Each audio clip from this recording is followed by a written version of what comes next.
Hello, everybody. My name is Richard Knowlton, and I sit on the advisory board of the Oxford Commission on Constitutions as Foreign Affairs Advisor. It's a particular pleasure for me to be working on our programme because, like several of my colleagues, I have a personal connection with the UAE that goes back over many years. I worked in the British Embassy between 1991 and 95, and just 10 years later, I came back to work in the private sector for a couple of years, this time in Dubai. The 50th anniversary of the foundation of the UAE obviously makes us all think how much the world has changed since 1971. Not always for the better, it has to be said. In those years, the UAE has been quite extraordinarily successful.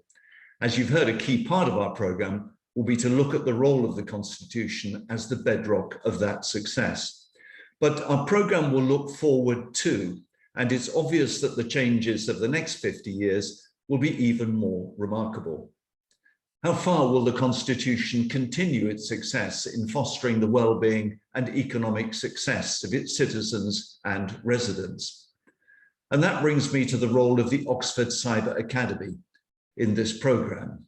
I'm Director of Security Studies at the Academy, the main Oxford partner for our UAE 50 programme.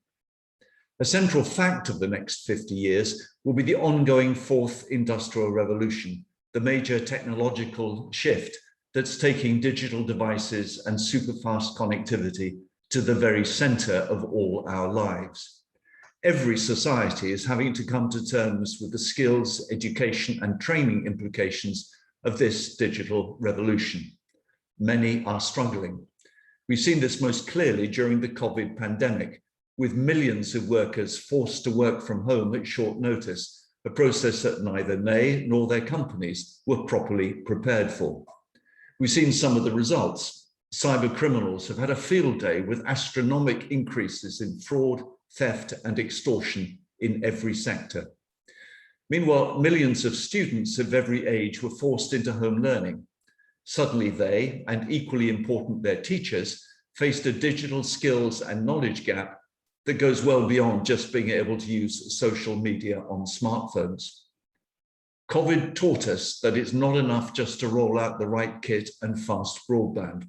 That's obviously essential, but it's much more complicated than that.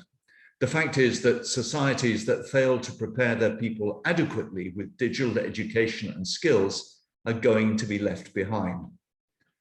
A central part of our programme will be to look at these issues from an educational and skills perspective. And I'm really looking forward to taking this work forward with government and business in the UAE over the next few years. But meanwhile, Monica, back to you for the next part of our presentation.